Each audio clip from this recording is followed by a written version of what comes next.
Okay, I'm going to speak briefly about the testimony of Barbara or Basia Jovell, who was a friend to the family. She worked at Coldplex with Darren. She had been at Coldplex for 12 to 14 years before Darren was there. She knew the computer testing business very well. Darren hired her on to work with him after he started Tesnique. And he paid her $10 an hour back in 1996, which was reasonable. Again, she was a bridesmaid for Darlie at their wedding. You can see Basia in the Silly String video. She's the one that's holding up Drake's little arms and tending to Drake while they dealt with the funeral. Now, supporters will tell you that they had some kind of falling out that night. Or not that night, but they had some kind of falling out. But up until the trial date, there was no such falling out because she was there the day of the murders. So if there would have been this falling out that Rich Prater and Donnell and some of them speak on, that they had this falling out. But again, they didn't have this falling out on the day of the murders. Because on June the 5th, Basia was there. They also said Rich Prater goes, oh, she had a lot of mental problems. She was into drugs really bad. And blah, blah, blah, blah, blah, with no evidence of that. None. And if we speak on mental health issues, I can tell you that Darlie Key went to counseling before these murders too. People need counseling. So I'm going to read this off real quick. Miss Jovell, do you know a woman by the name of Darlie Routier? Yes, I do. How long have you known her? I've known her since about 87. Okay, and you're friends with her? Yes, I am. So she doesn't mention any type of falling out or any type of I'm not your friend. And I want to clear something else here too with Rich, because I did two 1 hour interviews with Basia, and she told a lot of things. One of the things she said is that Darren and Darlie had been fighting all that week. She said she came over there. She told me this and the 200,000 people that saw those two videos. She said she came over there that day and that they were fighting in the kitchen and that Darlie was in there literally sharpening her knives up, which really isn't a big deal because she made a, quote, large dinner, as Darlie Key would say it, of chicken noodle soup. So she may have been sharpening knives to cut the chicken. But it's just interesting to know that they were sharp.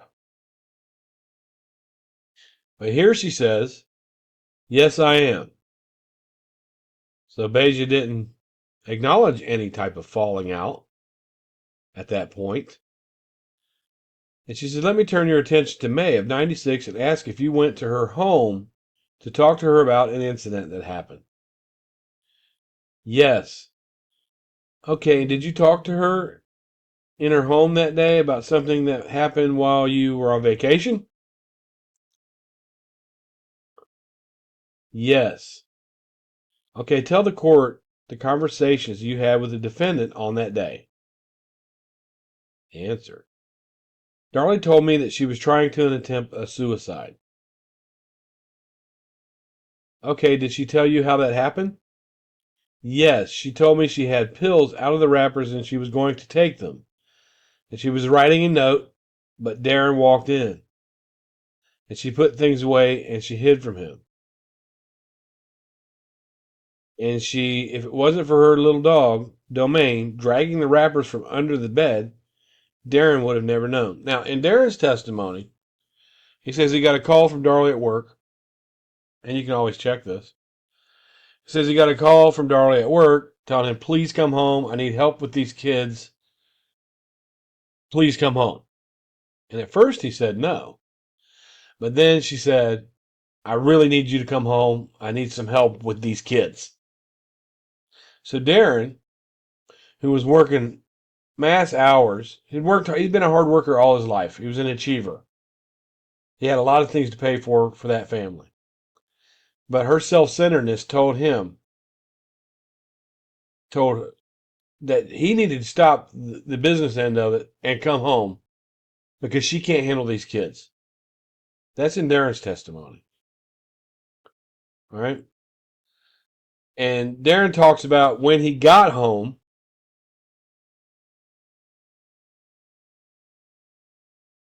that she was laying in the bed writing in her journal. And they questioned him a little bit about the journal. He said, well, no, I didn't read it.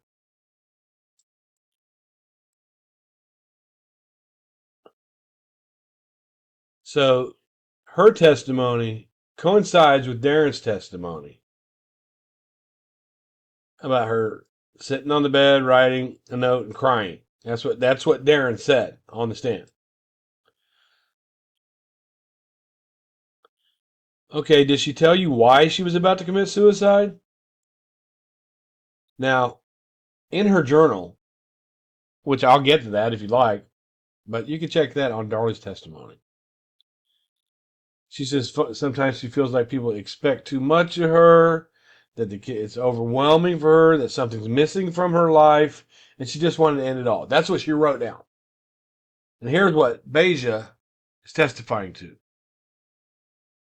Because sometimes she gets to feel really strange and she doesn't understand why that things were getting to her. Sometimes she felt like everybody expected too much of her, which is what she wrote in her diary. And there was more, pretty much, that things were happening and she felt strange. And she didn't understand why. And sometimes she just feels like she wants to end it all. And I have told her that she had 3 beautiful children and a loving husband, that she could get help. And she told me that, yes, she talked with Darren and that she is going to go up with 3 to Lubbock, assuming that they're going to say that she was going to get help. But Darren said he didn't see any reason to get her any help. But here, according to Basia, she said that she talked with Darren and that they were going to get some help. Okay, let me stop you there. Did you counsel with her about that after she told you about her thinking about or preparing to commit suicide? Yes. Now, let me move you forward a little bit and ask you to go to the date of June 7th. After Darlie Routier was in the hospital that Friday, did you go to see her? Go to the hospital and see her? Yes, sir. Okay, at one point in time, while you were at the hospital visiting her, did Darlie Routier ask other people to leave the room? And Beja spoke to me about this too. Okay, did she have a conversation? The court, ma'am, can you keep your voice up so that everybody can hear you? Now, Beja is Polish, and she's a bit hard to understand, but I didn't really have a problem with it. Some people had a problem with understanding her. She says, okay, yes, sir, is that better? Just relax. Yes, okay. And here's Toby Shook again. Did she have a conversation with you after the others left? Yes, sir. Okay, tell the judge what she told you at the time. She was concerned about her sexual toys being in the house and police searching the house. Did she tell you anything else at that time? No. Okay, Basie told me that Darren walked in shortly after that, and he was pretty pissed off that she was even talking to her. Now, She told me, and 200,000 other people to hear, because that's about how many views I got, about 215,000 views on that they were arguing in the kitchen, that they had been fighting all week long. That her and Helena just knew something was going to happen. Helena was her mother, the maid. That they just knew something was going to happen. You know, she spoke on Darren being denied a loan from Bank One. And that is in the loan officer, the Bank One worker. Her name is Okie Williams. And there was 40 different reasons why Darren could not get a $5,000 loan. Too much credit, too much revolving credit, no overstepping their means, too many credit card bills, being delinquent on those bills. There were 40 different reasons why they wouldn't give Darren a loan. They would have gave him a loan based on a CD, but there were 40 different reasons why they couldn't give Darren a loan. He came on TV and said, "We're living large. I had 28,000 in the bank." That's what he said. 40 different reasons. That's in testimony of Okie Williams. You can just type in testimony of Okie Williams on Google and it'll come right up for you. I'm not going into it. That was short testimony, but the facts are there. That was what was said. If you got 40 different reasons, and I don't know banking that well, but if you got 40 different reasons and they're basing one of them is delinquent loans, too many credit bureau inquisitions, things like that, you're having a financial problem. We got 28,000 in the bank. At the graveside interview, Darren says, because we were living large. I had the biggest house on the block, which is wrong. I had the best looking wife on the block, which is wrong. Blah, blah, blah. Now, back to what Basia said when she came in on June the 5th. She said they were fighting, so she stepped outside. I believe she went out the sliding glass doors to go outside. I didn't ask her. And she said Damon was back there playing with a stick. Kind of looking sad, just kind of playing with a stick down on the ground. And Damon saw her and said, "Basia, can I come and spend the night with you tonight?" And she said she was leaning down and she was talking to Damon and explained to him why he couldn't spend the night with her because she had to work. And she asked, "But why would you want to spend the night with me?" And she said Damon looked at her and said, "Because mommy's being mean to me." And then Darlie came outside and interrupted that conversation. That's what Basia told me. Now, Rich told me, "Well, why didn't she say that on the stand?" Right? And this is the prosecution questioner at this time, Toby Shook. Why didn't she say that on the stand? And I even questioned her, why didn't you say that on the stand? And Basia told me, well, I really just wanted to answer the questions they asked me. Darlie and I were friends. They brought me in as a witness of the state because I was an employee and all that. Now, here's the real reason why she didn't answer any of that. And I never noticed it before. I've read her testimony millions of times. Well, not millions, literally.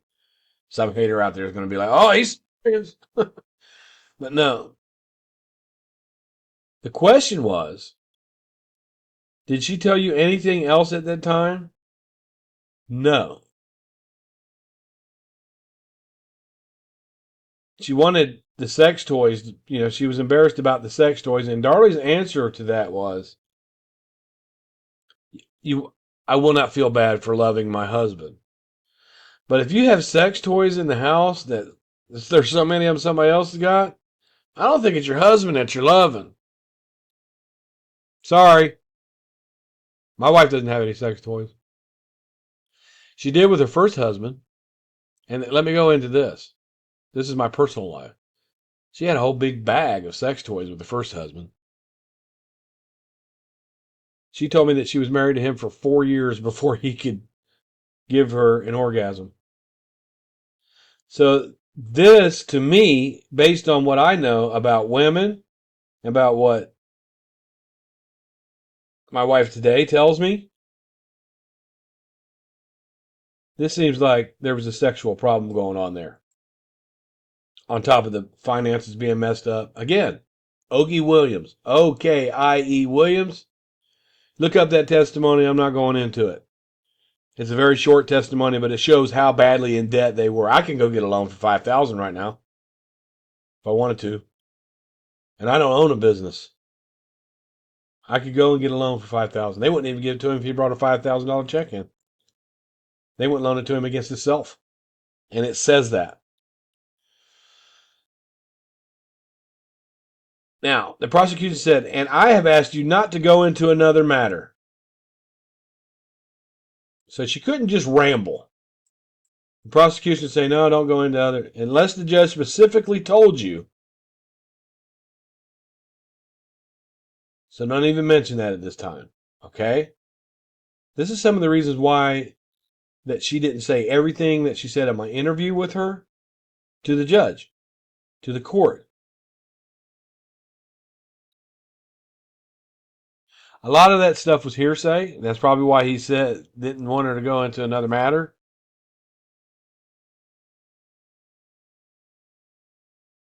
And what did you tell her in response to her going to the house and getting sex toys? That she shouldn't worry about that. She just lost 2 children and almost lost her life. That shouldn't matter, and that she shouldn't even worry about those things. She told me the exact same thing. Now, she starts to stick up for her a little bit. I'm sure a lot of people have those things. My wife doesn't have one. But when we were just dating, having an internet love thing, she had a bunch of them. Okay, from down there, let me move you forward back to a week later on the next Friday, June 14th. Did you go to the gravesite where the 2 children were buried? Yes, I have. Did you go do that at Darlie's request? So on June the 14th, there's still yet to be this falling out. Because Darlie asked her to be there, and you can see in film that she was there and she was tending to Drake. So where's this falling out that I'm asking the supporters to tell? Okay, was there some type of party there at the gravesite? Yes, sir. Okay, when you were present, a news team was out there filming that birthday party? Yes, sir, I was. Do you remember who that news reporter was? I remember his name was Joe, and that's Joe Munoz from KXAS TV. He's still around. I want to try to get a hold of him. I'm going to try to get a hold of lots of people in this case now because I'm going to dig deep. Danelle said, please get a hold of people for their leads. I'm going to get a hold of people for our leads. And sometimes you got to throw a phone call out there and it doesn't stick. Sometimes it does stick. But I've been able to talk to Cron, Shook, Max Courtney, who did some analysis on the carpet that was in there. William Gorsuch's wife. I talked to several people by throwing it out there and seeing if they will buy it. It's called putting your feelers out, which is exactly what Danelle is telling her supporters to do. Put your feelers out. I'm going to show you how to put your feelers out.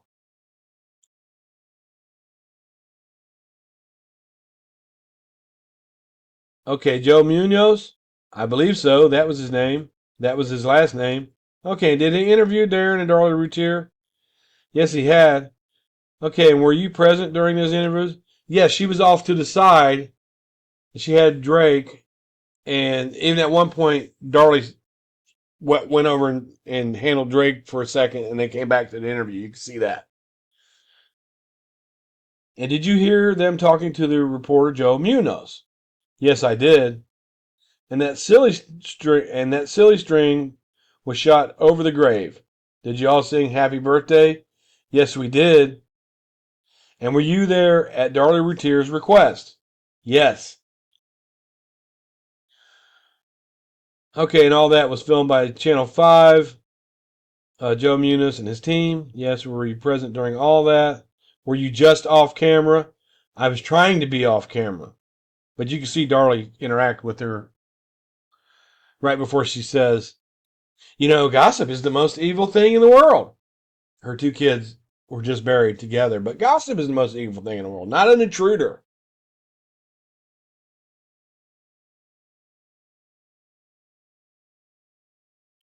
As they were being interviewed, pretty much so. Yes, I heard, but I don't remember exactly what was. I mean, you didn't memorize every word.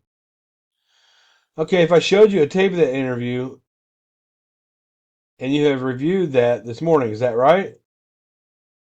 Yes, I did. They brought the tape in. Okay, and did that tape, let me show you what's been marked as State's Exhibit 101. Did that tape, was that a tape of the interview that you had just described to the judge? Yes. Okay, and what was the tape? Was that tape an accurate representation of what went on there as far as the interview and what Darlie did? Yes. And what Darlie said? Yes. And you were just off camera watching this, all that. Is that right? Yes. Okay. That's when they put that full length graveside interview into testimony or into evidence. My correction.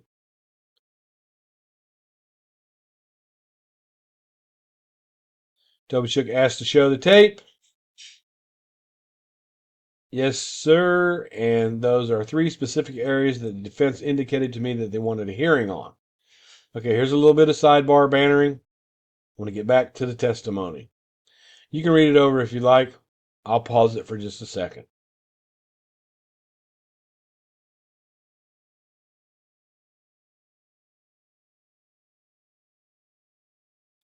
Back to the testimony. It's just the court's bickering about the rules of law and 403, 403 conduct, which would submit, blah, blah, blah.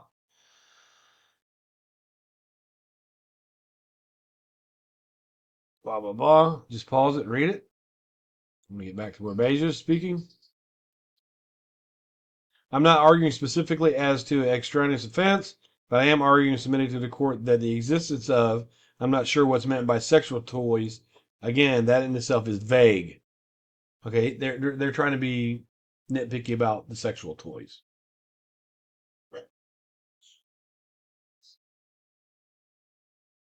Just pause these right here if you want to read them. Whatever that objection was overruled.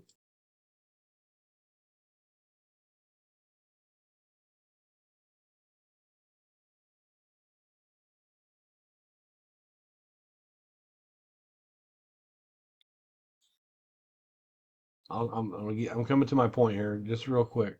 I just want to. Another objection was overruled.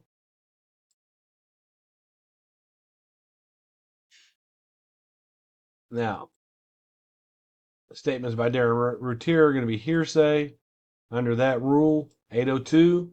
Rule 802. Now, Donnell made a big hush hush about hearsay. Why was hearsay allowed? Well, why are you allowed to come out and say the doctor told me this? Jim Cron told me that. Jimmy Patterson told me this. That you give to your supporters is hearsay, especially when it can be backed up, cannot be backed up by testimony.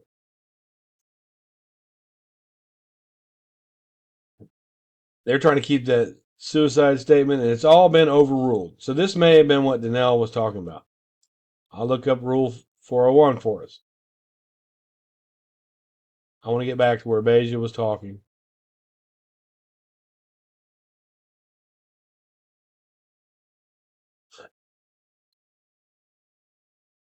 On direct,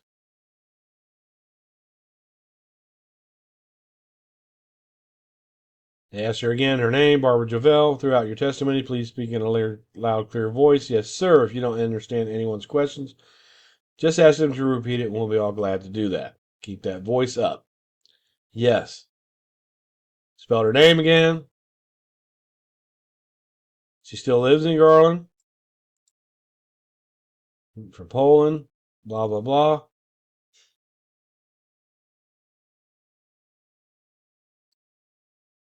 Darren said that she got fired from Coplex. This is what Darren's business at Technique was all about. Testing the computer boards for problems. That's what Technique was about. And that type of business is obsolete now. It can all be done by a computer. Talking about Darlie Routier, met him around 87. Yes, he had come around to Colplex. He was 19 when he got into this type of business. He loved his job so much he said he'd work 60, 70 hours, 80 hours a week. Did y'all eventually become friends? Yes. Okay, did you later come to meet his fiancee? Yes, I have. And what was her name? Darlie. You see Darlie in the courtroom. She pointed her out. You are pointing to the woman here in the coat, sitting here behind counsel. Had you already become friends with Darlie Routier before you met Darlie? I was friends with Darren first. Later, maybe a few months, maybe a little more. I don't quite remember. But it was a while before I met Darlie. Was that sometime in 87 also? Okay, how old was Darlie Routier when you met her? I believe around 16 or 17. Were they engaged at the time? Yes. After you met her, did you and Darlie become friends? Yes. Were Darren and Darlie eventually married? Yes. When was that? August 27th, 88. He repeats it. That took place in Lubbock, and I believe they got married at Cyrilda and Leonard's house in the backyard. I could be wrong. Were you there? Did you participate in the ceremony? Yes. Pardon me? Yes, I was the maid of honor. So they were good friends. That's what you don't give that type of thing out like a best man. The maid of honor. Did Darren continue to work at Colplex after you were married? After they were married? Yes. Did Darlie come to work there for a while? Yes. After they were married for a little while. How long did she work there? I don't exactly remember. She was pregnant and she had an accident.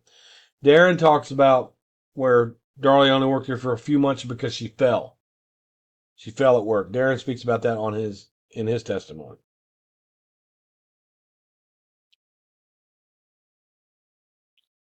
Before she had the baby, I don't exactly remember. I remember she was pregnant and she had an accident before she had the baby at work there.